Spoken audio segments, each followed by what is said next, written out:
I want to mention one thing about materials before we start this morning. First of all, a couple of you asked me if I have anything in Spanish. One of the handouts I didn't have downstairs is over on the table. It's that list of scientific statements that are in the Bible. If some of you wanted that in Spanish, it's over there.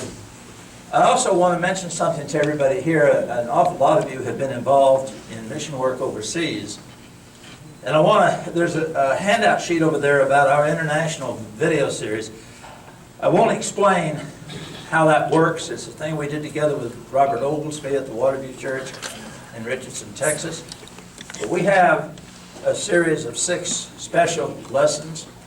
And, this lesson's a little short. Let me just tell you this story real quick, because it's sort of along the line of what we just heard. Back when I was doing all the early stuff in this material, people kept saying to me, you need to go to Russia, you need to go to Japan, you need to go to, you know. I'm saying, man, you don't know what a translator's doing to you, especially in scientific material. And I didn't have any money. And I was sharing this with Robert Oglesby, and he said, well, you know what we ought to do? He said, we ought to make a series in English and leave a space after each slide, after each statement you make, and have someone write a translation of what you said in their own language. And then you told the next slide and say it in English, and then let that be written out. And then what missionaries can do is they can go to a local meeting and they can hire somebody to read what you have written. He said the local skeptics can't misrepresent you because enough people in Europe speak English, they'll know if they do that. And they've heard you say it in English. And so they can't possibly distort it. I thought, man, that sounds like a really good idea. So we made 6 different simple translations or statements or presentations about the existence of God. They're each an hour long. We left spaces in each one. Then we went to international school that Brother Goodpastures, or that Brother, name left me right now, the former Gatewood. The Brother Gatewood had started in Vienna, and we paid 1 semester tuition to a kid to do the translation in their own language. And they had 36 students, I think, so we got it in 36 languages. Well, we thought, okay, that'll work. So Robert took it to the Ukraine. They used it in Ukraine. It worked incredibly well. They baptized 36 people in the follow-up from it. And he told me about it, and I thought, well, that sounds really like something that's going to work there. That's great. They went back to Richardson, and about 2 weeks later, I got a call from the Minister of Education in Ukraine. He said, do you mind if we show this program on national television, paid for by the government? And I said, well, no, that's fine. I said, could you put the address and nameplate of the local congregation of the Church of Christ so that people can know where they can get additional material? Oh, yeah, we'll be glad to do that. He said, but this material is non-denominational, and it's non-sectarian, and our people know science.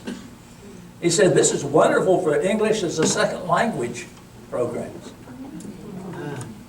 I thought, oh, you know, we're thinking here, and God's thinking over there. Yeah. So we did that. That happened again in Slovakia. Then there's a guy named Benny Mullins. Oh, yeah. Some of you know Benny? Yes. He's in Alabama. He's doing some work in China. Somehow Benny showed this to one of the Chinese officials, and they said, well, Benny, this would be great to use in our colleges over here. Can you provide us with an English-speaking student who could carry on dialogue after the program is presented? It ended up in 50 different universities that we know of, and Benny is still, as far as I know, still got kids over there that are doing that kind of work. Isn't it amazing what God does? Yes. I had no idea, no thought about English as a second language thing, you know. I was thinking, how do we avoid getting our translations messed up? Anyway, we still have those available. What we do is we provide that material free of charge to any missionary. And the There's a sheet over there that explains it. It's called our international series. Another thing has just happened. Some of you know the Markhams, Josh Markham.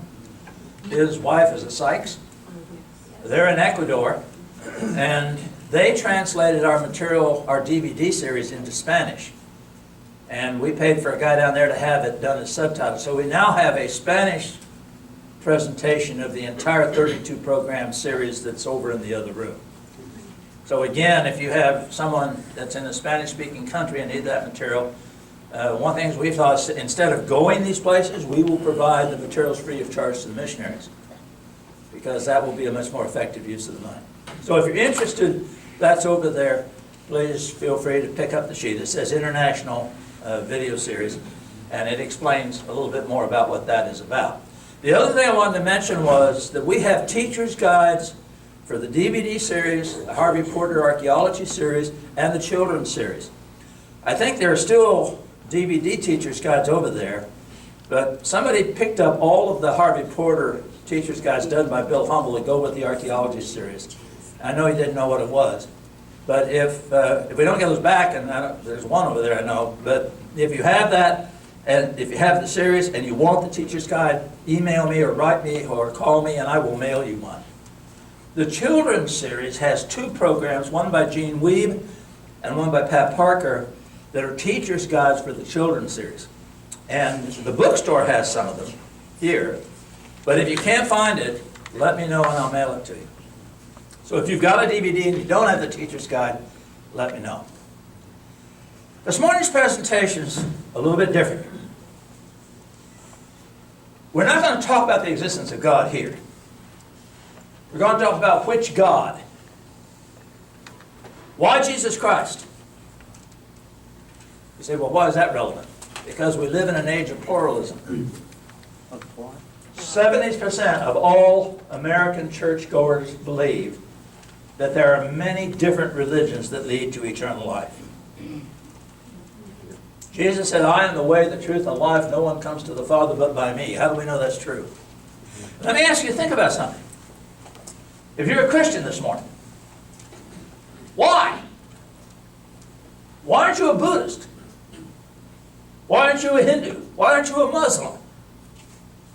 Now, if you're not asking that question or have never asked it, let me tell you something. Your kids are. Your grandkids are. And my experience has been that for an awful lot of us, we have an inherited faith. We are a believer in Jesus because Mom and Dad were believers in Jesus. Our Grandma and Grandpa were believers in Jesus. And if the only reason you believe in Jesus is because that was the way you were raised, then if you were raised in Iraq, you'd be a Muslim, wouldn't you? If you were raised in India, you'd be a Hindu, wouldn't you? Hey, I'm not throwing any rocks at anybody. I was an atheist because Mom and Dad were atheists. My earliest recollection of anything related to God was my mother saying to me, John, only stupid people believe in God. You don't want to be stupid, do you? So by the time I was 8 years old, I was standing up yelling, I'm an atheist, I don't believe in God. And my father was so proud. Are we what we are because of where we were born? You know, I have a lesson in which I talk about the fact that people have inherited faith, they have emotional faith, and I'm afraid that happens at Christian camps sometimes. Kids get caught up in a stampede to baptism. They don't have the slightest idea what they're doing, but they want to go with the crowd, peer pressure on the opposite side.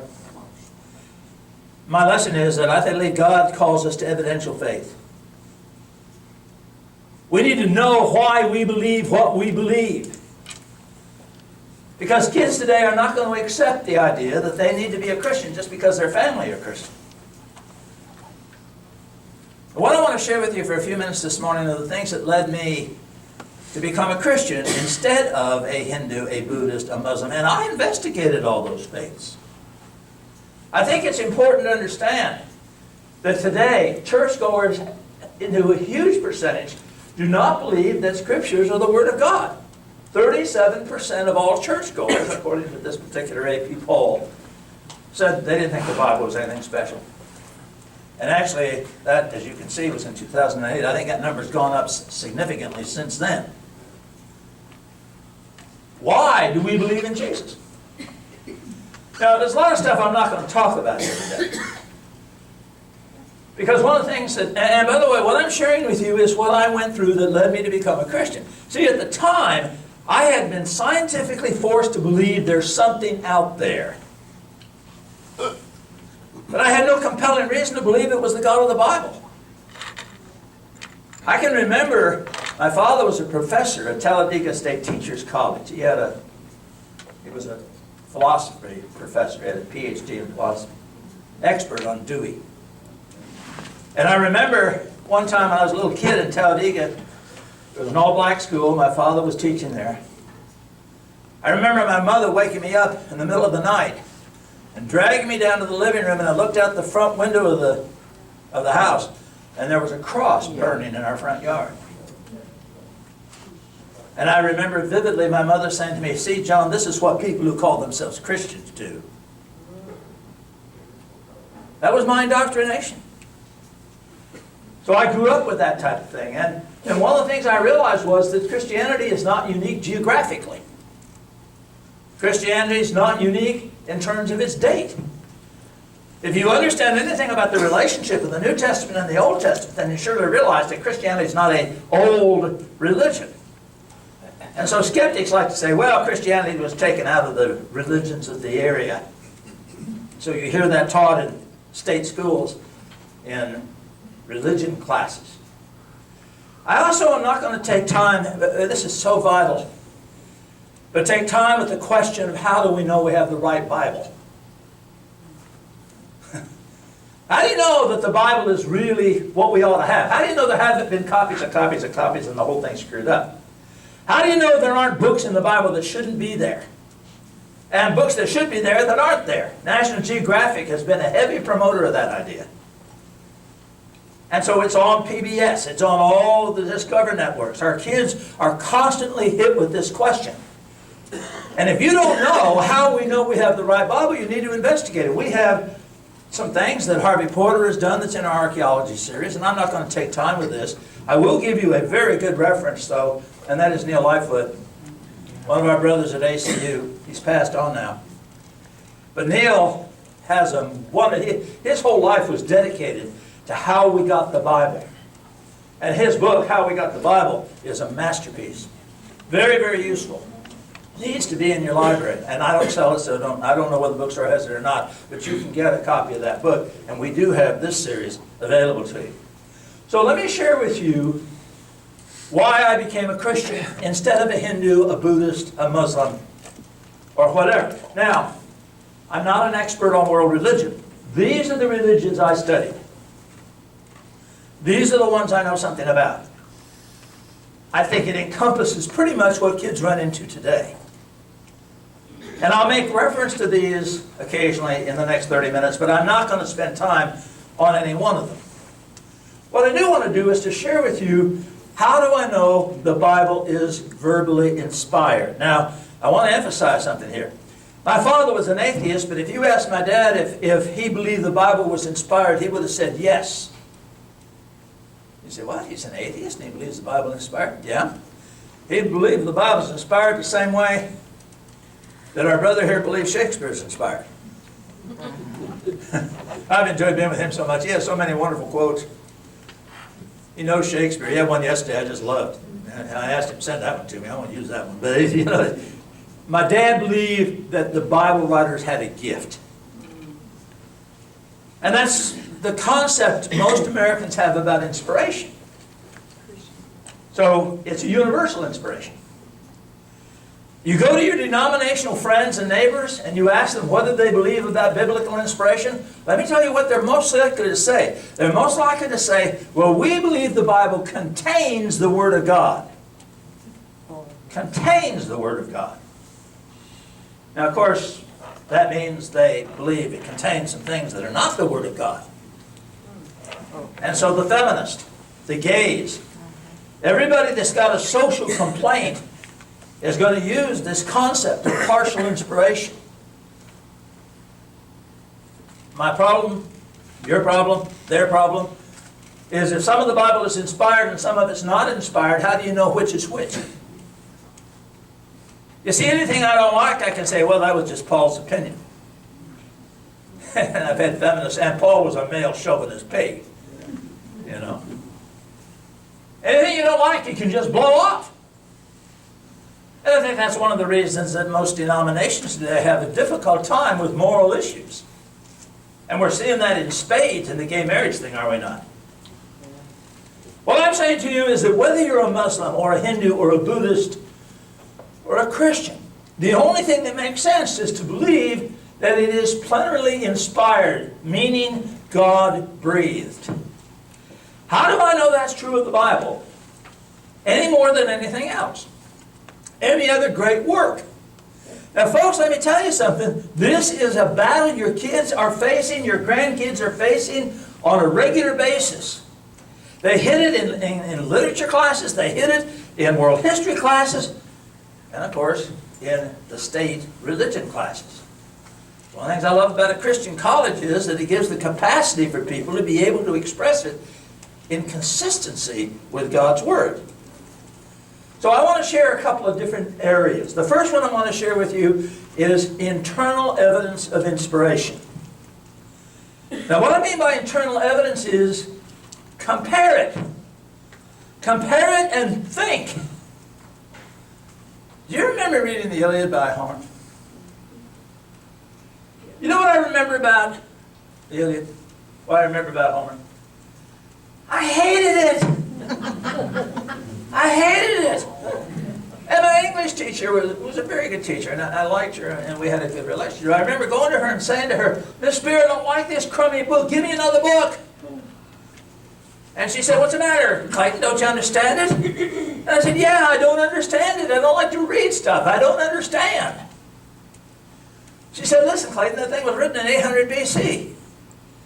In 800 BC, they used different idioms. They used syntax. They used different structure. That makes it difficult to understand in the 20th century, which is when this was.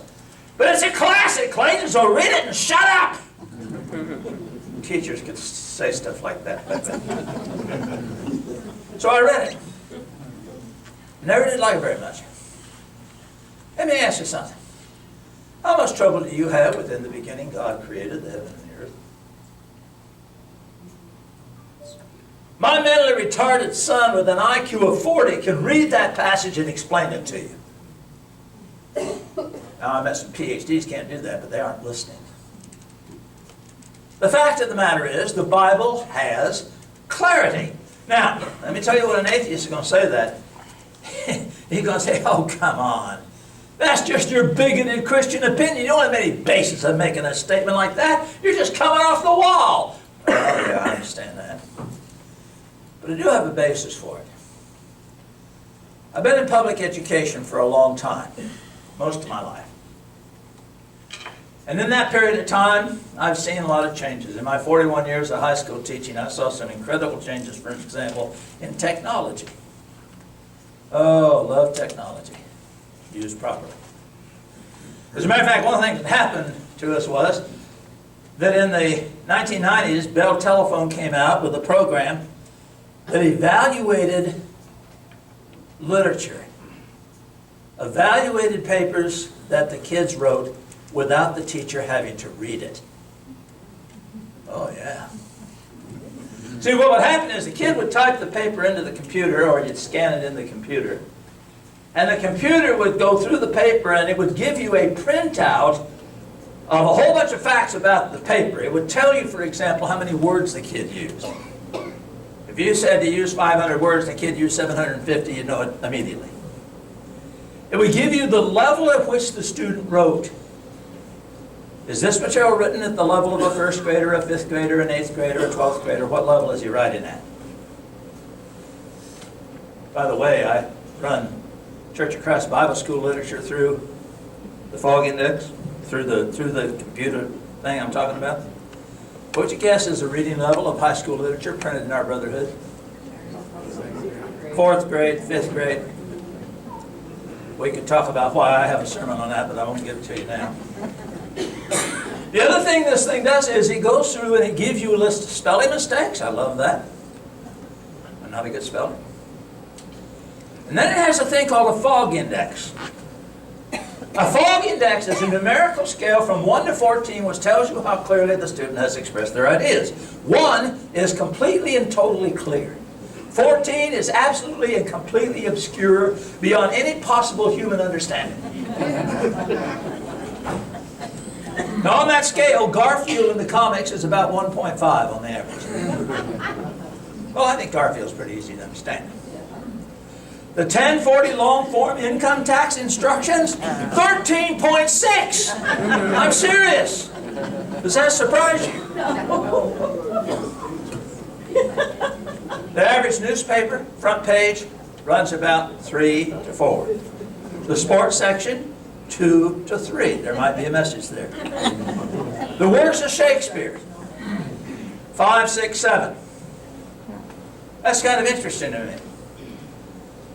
Some of the famous writers, Dostoevsky and so forth, gets up as high as 8 or 9. Okay? You're beginning to hear, I'm just trying to get you to have a feel for these numbers. So what I've done is I went back and analyzed the level of these various religious books. The Vedas, the Hindu Bible. There is nothing in the Hindu Bible less than an 11.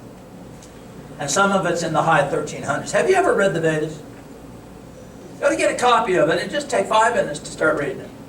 I have an upper caste Hindu priest who is a friend of mine, and he tells me he doesn't understand the Vedas. Read it. By the way, the Urantius, 10, 11, 12, 13. Same area. The sayings of Buddha, that's the clearest thing outside of the Bible. It runs 7, 8, 9. 7, 8, 9. The Quran, the short surahs, the front, run about 7 or 8. There are sections towards the back of the surahs, the long things in the Quran, run about 11 or 12. You hearing these numbers? The Sermon on the Mount, the whole thing is less than 2. The whole thing. The book of Acts, the whole thing is less than 4. As a matter of fact, all of the letters in the gospel run between 2 and 4. There is one book in the New Testament that's higher than 5. Guess what it is? Revelation. Yeah. And of course that's apocalyptic literature, and that's always going to be higher because of the nature of the writing. But I want you to listen to something here. This is not my bigoted Christian opinion. This is a tool used by educators all over the world, and it says the Bible has clarity. By the way, I have a sheet over there on the particular fog index that I used. There's some newer ones that are a little bit better, but if you're interested, it's on the table. Help yourself. I also think it's interesting the Bible does not radiate insecurity statements. Now, you've been listening to me a couple of times this week, and you've heard me radiate insecurity statements. I know this is true. I'm positive this is right. Think, think, think. Why do I say that? I'm insecure. I know my limitations as a communicator. And I am deathly afraid that my inabilities are going to interfere with your understanding of stuff that I know is really, really important. And so consciously and subconsciously, I lace my comments with insecurity statements. Muhammad does that over and over and over. Muhammad says, by Allah, I swear this is true. What's his problem? Insecurity. Do you remember what people said about Jesus? Even when he was alive? Never a man spake like this man. He didn't talk like the other religious people of our day. He speaks with authority. Jesus was different. And look at the question of brevity. You want to hear an oxymoron? 2 words that don't go together? Preacher, brief. Those words don't go together, right? But in all seriousness, humans are not brief. How long have you been listening to me? I already had one person say to me this week, I don't understand how you can talk that much and not lose your voice. Yeah, why are you not brief was the message, okay? You know, the Bible's incredible along that line. You know that in the Library of Congress there are 35 million volumes of scientific material written on the creation of the earth and of life on the earth? And the Bible covers that 35 million volumes in 31 verses of Genesis 1. That's why some people have trouble with Genesis, you know. They want to read something like, in the beginning, God synthesized deoxyribonucleic acid, but the polymerization complex protein. They want the whole thing spelled out. And can't you see Moses writing that down? Yeah, Lord. But it made sense to Moses. It made sense to us. Major events in the life of Christ. His baptism, 4 verses. The Transfiguration, one of the most significant events in the whole Bible, 5 verses. Well, 8 if you count time walking up and down the mountain. As a matter of fact, of the 12,000 days that Jesus Christ lived upon the earth, of the 1,200 days that made up his ministry, in round numbers, if you added up every day in the life of Jesus Christ accounted for in the Bible, you would get a grand total of approximately 34 days. I had a friend who did his doctoral dissertation on biographical styles and techniques. One of the biographies he studied of John F. Kennedy accounted for 183 more days of Kennedy's life than the man lived. But isn't that the way people do things? And as a comparison, go to the Vedas. You're talking 3 volumes. You need a master's in weightlifting just to carry them around. Read in the Quran and you'll find all the irrelevant stuff that had nothing to do with his message. There's one whole big section where he chastises his 19 wives and tells them if they don't get along better, he's going to divorce the whole batch of them. You find out how many times a day he brushed his teeth. You find all kinds of irrelevancy. And the biblical writers radiate their concern with this. John says, man, the whole world won't hold what we're right. Because that's the nature of humans. But the fact is the Bible contains brevity. And that is unique to the biblical account. And the other thing is that the Bible does not contain whitewash. Boy, if the Clintons hadn't taught us anything else, they taught us about whitewash. You know, when I was an atheist, I was helping to write a book which was called The X-Rated Bible. That book is in print now. I didn't get any credits in it, but it's in print. And what we were doing in that book was that we were going back and we were pulling out all those dirty stories in the Bible, embellishing them a little bit, and then saying, how can you believe the Bible's the Word of God when it has all these awful, terrible stories in it? Hey, there's a lot of material. Read about David, a man after God's own heart. And here's a guy that has a sexual affair with his best soldier's wife. And when Bathsheba gets pregnant, he gets the guy home from battle and tries to get him to sleep with his wife, and so that he can deny the baby is his. And then, when that doesn't work, he has the man murdered.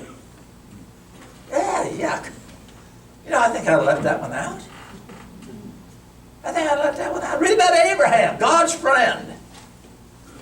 And here's a guy held up as a hero of faith. And yet on 2 different occasions, he was willing to let his wife because of another man's wife because he didn't believe God could do what God said he was going to do. I have a friend who went back and studied the teachings of John F. Kennedy. You know, back in my hippie days, we used to think John F. Kennedy was some kind of a god. Actually, I think probably this group's a little better than most of the groups I talked to. You remember the hippie days? Yeah. We thought the White House was Camelot. Remember that? Yeah. Kennedy was some kind of a god. He never made a mistake. He had incredible courage. Perfect moral character. Eventually we found out that guy had the same weaknesses I have. Maybe even a few I didn't have. But you see, when you tell about the heroes, you don't tell the bad stuff. That's not what humans do. But in the Bible, we don't see whitewash. When somebody talks to me about all of those horrible stories in the Bible, my immediate response is, oh yeah, that's one of the best proofs that it didn't come from the mind of men, because men will always make their heroes look good. And if the Bible writers came from men, they'd have left all that stuff out of there. By the way, let me show you something you might or might not be aware of. This is the Quran that you will be given if you go to a mosque in America. It was printed for the World's Fair when it was in Montreal by a Muslim. But that's not the one that ISIS is reading. That's not the one bin Laden was reading. You see, this is a whitewash version. What they did was they went back and they removed anything that they thought would be offensive to Westerners. And then they distributed it at the World's Fair. It is now distributed in mosques all over America. The American press, AP, UP, all these outfits were given copies of this. But if you want to read the run that the Muslims are reading in Iraq, go to your local bookstore and get the Penguin Classics Quran, translated by a man by the name of Daywood. This is on our bibliography. If you picked up one of our bibliographies downstairs, it's on the bibliography. You can buy it online for $1.25. And I'll show you some statements from it in a few minutes here. But this is the one that is closest to the original. Classic, classic whitewash. You don't see that in the Bible. The second area that I want to talk about is what I call checkability. That's not a Bible term, that's my term.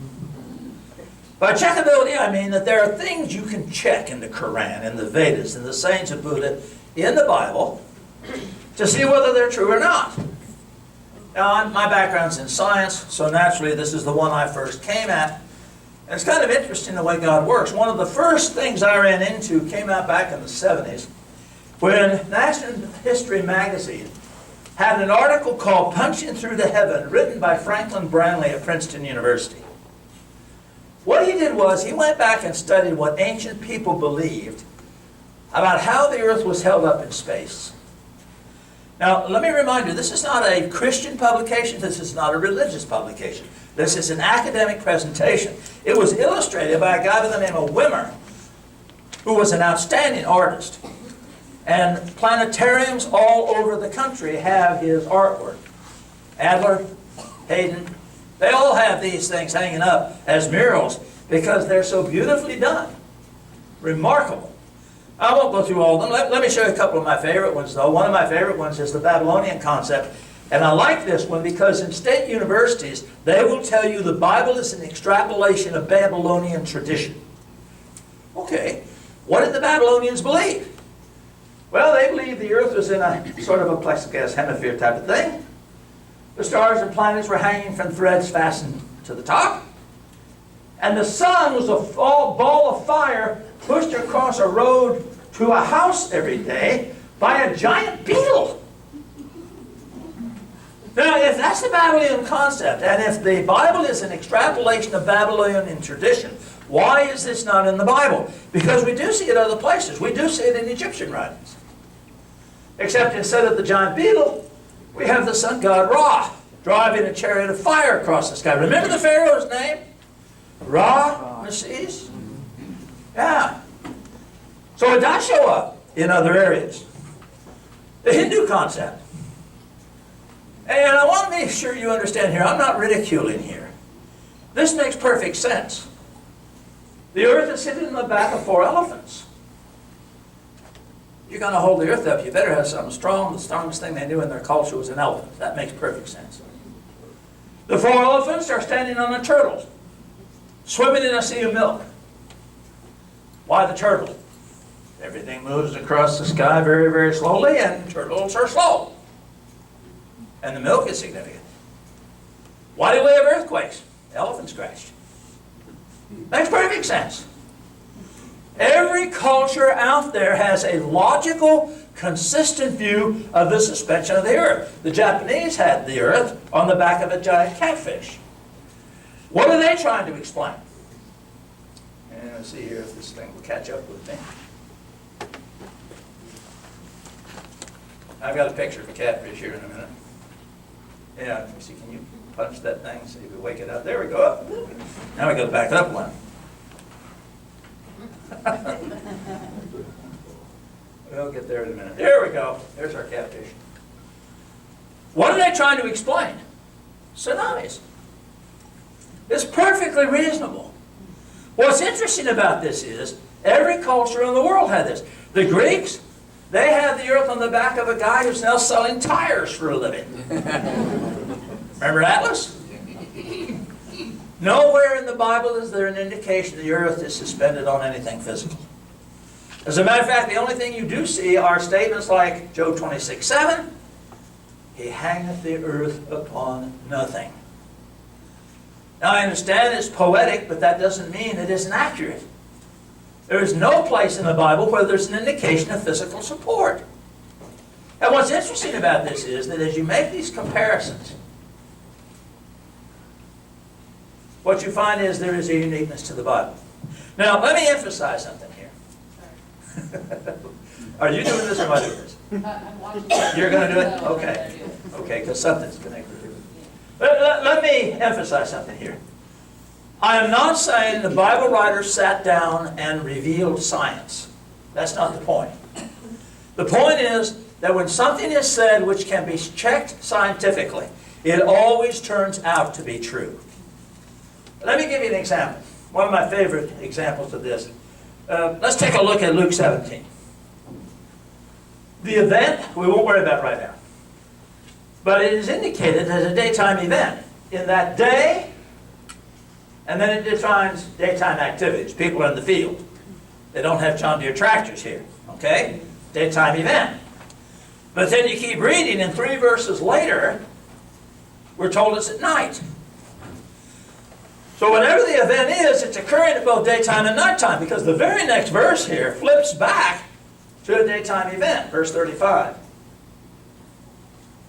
Daytime activity. What did the writer of this passage have to understand about daytime and nighttime?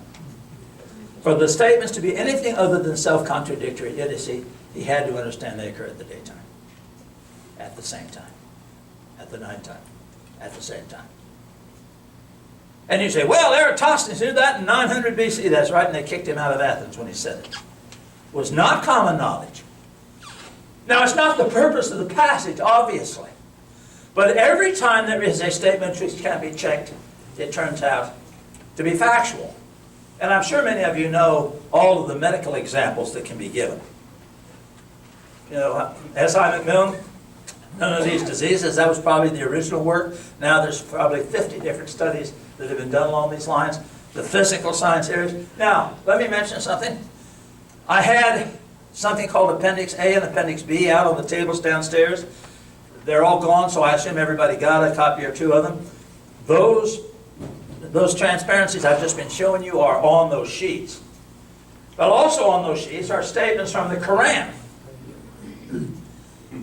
And what's interesting is that when you study the Quran and look up the passages, and don't take my word for it, you've got the sheet if you picked it up downstairs, get a copy of the Quran and look it up. You know what I found with Muslims? They've never read the Quran. They would shoot you if you defaced the front of it.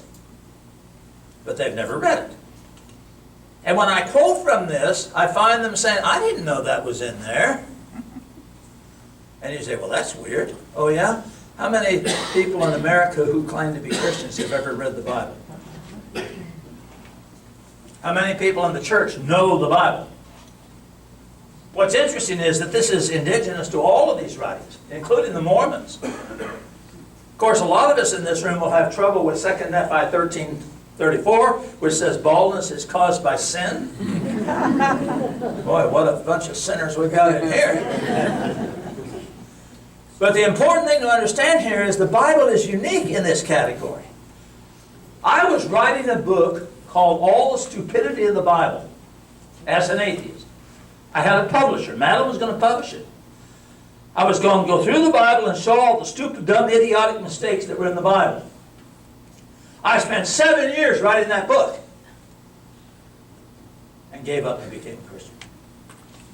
Because I could not find one single statement that I could sit down in honesty and in openness and say this is clearly wrong scientifically. And what is our video series? It's that 7 years put into a form where people can look at it and see for themselves what the scientific evidence is. The last point I want to make is what I call system design. I stole that term from a seatmate on a plane flying from Dallas back to Chicago one weekend. He was a millionaire. He was telling me how he made all his money. He said, when something works, we know there's an intelligence involved. We find out what it is, and we incorporate that in other parts of our work. I said, that's interesting. That's what I do. That's what I do. Because you see, there is an incredible difference between the biblical writings and everything else. This is an article from Natural History Magazine. By the way, I hope you notice something here. Remember, and I'm stepping outside my normal routine here, I don't talk to church groups. I talk to college groups, I talk to atheist groups, I talk to agnostic groups, I deal with town meetings and so forth. So I don't quote religious authorities. What have you heard me referencing? Scientific American, Natural History Magazine. I'm talking about people in the secular world. Because if we quote a religious source, then the question is, where did the religious source get their information? And it's usually from another religious source. We can justifiably sometimes be involved in working circular logic. You know, A quotes B, who quotes C, who quotes A. An atheist they'll land on that. So all these references I've been giving you are scientific references. You'll see that in all of our articles. This is the Hindu concept of society. You are born into a caste. The priestly caste, the warrior caste, the merchant caste, the untouchables. National Geographic had an article on the untouchables a year ago, January. Man, if you're born an untouchable, you can never get out. You can't go to school. You can't be an artist. You can't be a musician. Your entire life you will clean out toilets, clean out septic tanks, dig ditches. So when we go to India and we preach the gospel, which caste are we going to most likely reach first? Yep. Yep. Yeah. And what's important to understand is that this is the design of the religious system. That's the design of it. By the way, we have my friend C.B. Subramaniam, who is an upper caste Hindu priest, now a Christian. He has written down what Hindus believe. It was one of the handouts that you picked up. And on the back of it, there is a writing of the Dalai Lama. And this interests me because, do you know your tax dollars are supporting the Dalai Lama? The Dalai Lama has a Buddhist government-funded education center in Bloomington, Indiana. That's why I happen to know about it. That's where I went to school, where I grew up. And yet look at proposition number 8. The Dalai Lama says, quote, and I know it's too low for some of you to see it. I'll just read it to you. It says, there is no God or supreme creator. Why is the Dalai Lama so popular in the United States today? Several reasons, but one reason is he is heavily supported by the atheists in this culture. Because it's an atheist system. Now you say, well, I know a Buddhist and he's not an atheist. Yeah, Buddhism has splintered just like Christianity has. The Dalai Lama calls those denominations. Ever hear that word before? He says they've left the pure message. Okay, you can go all over the place with that. But the fact of the matter is, when you go through his teachings, it's pure atheism. So no wonder he's so popular in our culture today. And then the Quran. Now, let me say again, what I'm quoting here is the Quran, not the sanitized version. Okay? So if you get the Dawood translation, if you get the one bin Laden reading that ISIS is reading, what you're going to see is statements like this. And you know, when I talk to my Muslim friends, and I have a lot of Muslim friends, they will say, I don't believe that. Wonderful. Convince ISIS. They say, well, that doesn't refer to physical warfare, that's a battle of ideas. Doesn't sound like ideas, especially when you keep reading. And by the way, if you're dealing with a Muslim, let me suggest something to you. Well, I have found works. I don't ask them to read the whole Bible. I ask them to read Matthew 5, 6, and 7 and compare it with the teaching of Muhammad. Any teaching of Muhammad. Muhammad was a military genius. At West Point, when they study battles, strategy, some of the battles they study are the battles of Muhammad. On one occasion, he defeated an army of 5,000 with an army of 600, purely by strategy. And we've been having the Roman strategy presented to us, and we've seen the strength and the weaknesses and things in that. Muhammad was a genius in terms of military conquest, and therefore his writings reflect his belief system. But I don't know how you make that statement into a battle of ideas. And yet this is what ISIS quotes. And it's right out of the Quran.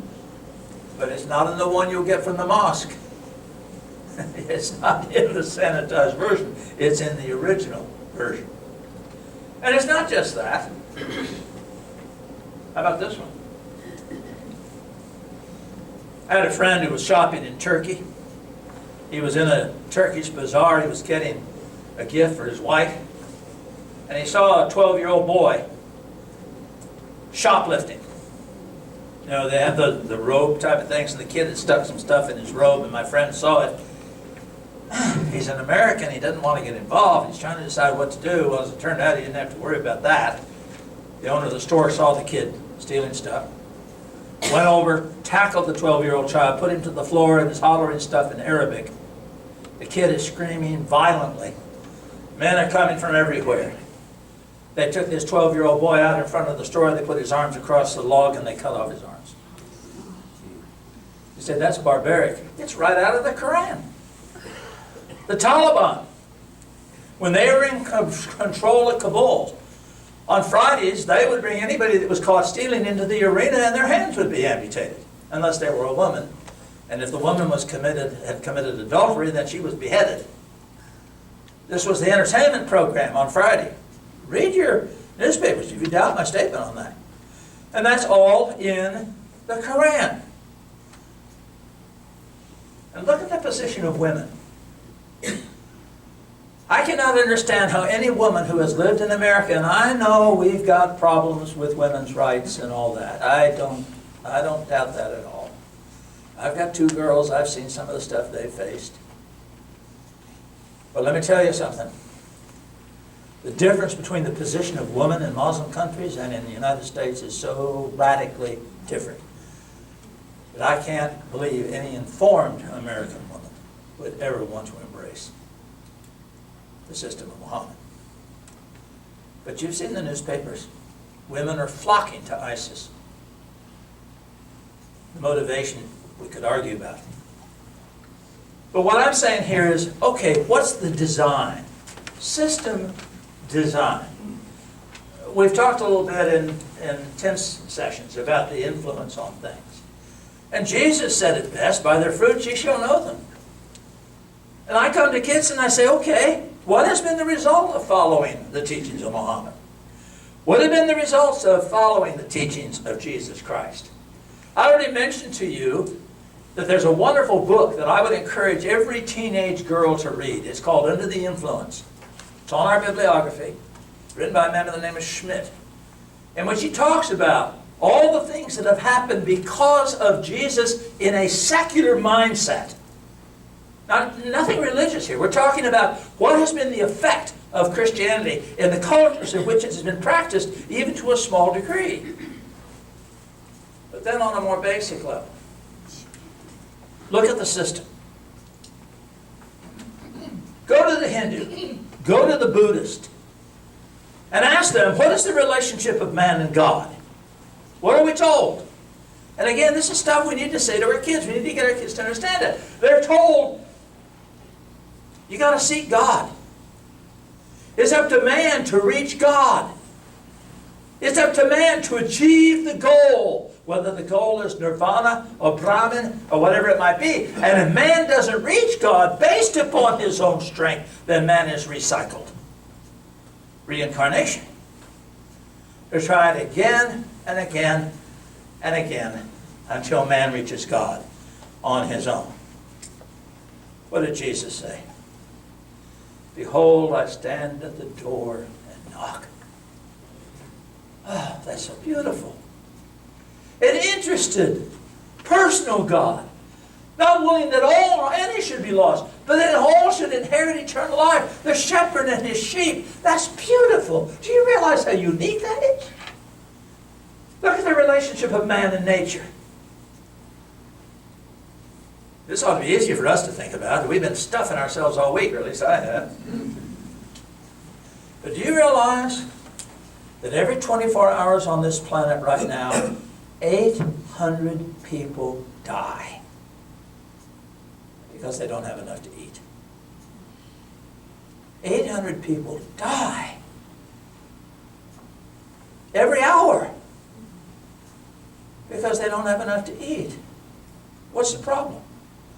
Hey folks, as a scientist, let me tell you something. The problem's not food. The problem's not food. If we spent the money growing food, we spent blowing each other up and preparing to blow each other up, we could feed 5 times the population the earth has on it right now. The problem is not food. But in many of these systems, nature is God. You're part of nature. Man is part of God. Don't put a dam on the river, you'll make the river god angry. Do you remember what God said back in Genesis? Subdue the earth. Have dominion over the fish, over the fowl, over the beast of the earth. Now, he didn't say contaminate it. He didn't say pollute it. What he said was take care of the garden. Dress it and keep it. But the fact that you sit in a comfortable building, having just enjoyed an incredible breakfast, is because your ancestors believed and did what God said. How can anybody that has been privileged to live in the United States of America rationally question the biblical system when everything we have came from that system? And look at the relationship between man and woman. Ladies, do you believe you could have the kind of relationship you want with that one man if you were sharing him with 24 other women? Every time I say that, I have some woman come up to me and say, well, it's not too hot the way it is. I wouldn't touch that with a 10-foot pole. But you're not going to improve anything by putting 24 more wives in the picture. Gentlemen, there are religious systems on this planet which teach polyandry. One wife, many husbands, mostly as a matter of birth control. Only Jesus Christ stated as the ideal. As what God intended from the very beginning, one man, one woman, for life. That's beautiful. The problem in our culture is that every time men and women get into an argument, they go to the divorce court instead of going to their knees. And they never learn what marriage is. You've been married less than 10 years, you still don't know what it is. A good marriage is something you build, you don't just happen into it. And look at the relationship between man and God. Isn't it a wonderful thing that we don't have to travel to some shrine or some rock or something to worship God? That we can worship God in a tent, in a cornfield. You go through these statements. You look at the teachings of Jesus Christ as opposed to every other system that's out there. And I believe you see by their fruits ye shall know them in spades. Isn't it a wonderful thing that no matter what sex you are, no matter what race you are, no matter what money you have, no matter what language you speak, no matter what your education, you have as much right to talk to God as any other human on this planet. That's beautiful. And it's peculiar to Jesus Christ. Isn't it a beautiful thing that you can worship in a cornfield or in a church building? Isn't it a beautiful thing that you have God's Spirit dwelling in you, giving you the capacity to do things like our brother shared with us at the start of this morning. When I was an atheist, I was writing a book to prove the Bible wrong. And I was an atheist living an atheist lifestyle. I've told you a little bit about my experiences with my mother telling me that it's survival of the fittest. But you know, perhaps the best argument for the validity of the Christian system, and the one our kids will respond the most to, is that Christianity changes lives. In a Muslim country, if you're caught publicly intoxicated the first time, it's 5 years on the rock pile. The second time, you're shot. There is not a lot of alcoholism in Muslim countries. At least not visibly. Jesus changes lives. And one of the things I do, I have a lesson that I haven't presented this week. I'm going to do it at the June meeting that we have here, but it's the problem of human suffering. And the gist of that lesson is that whatever has happened in your life that's bad can be a ministry. Judy Hines, a dear friend of mine, had cancer 3 different times, 3 different places. Then she lost her husband to cancer. One of the books we had out was Judy's book, A Whiner's Guide to Chemotherapy. You know that Judy has brought over 100 people to Christ through cancer? Ralph Scott. Bear Bryant said Ralph Scott was the best football player ever born in the state of Alabama. Wow. But then when Ralph was a junior in high school, on the road to setting every record in the state of Alabama for high school and then going to the University of Alabama and making a name that looked like nothing, he got polio. And spent the next 50 years in a wheelchair. The book we had out, I'd offer you my chair, the wheelchair, but it's taken. I have no idea how many people Ralph brought to Christ who were paralyzed from the waist down, from the shoulders down. Ralph used to say to me, the only thing I can't deal with is people that are paralyzed from the neck up. And I've used that one over and over. And I have a child born blind, mentally retarded with cerebral palsy, muscular dystrophy, and schizophrenia. And I can't tell you I'm happy I had to endure all of that, but I can tell you this, I'm a different person because of that. And I can also tell you this, that my son Tim has taught me so much. The book we had out there is called Timothy, My Teacher, My Son and My Teacher, because I learned so much from Tim. He's still alive. They told us he wouldn't see his 12th birthday. We just celebrated number 53. But I think it's important to understand that for Christians, we do have answers. We do have changed lives. And whatever's happened in your life, it can be an incredible ministry. Thank you for letting us be with you this week. I had no idea what RoundUp was. I thought we would be chasing cows. Something like that. That's next year. Spoken by the head goat.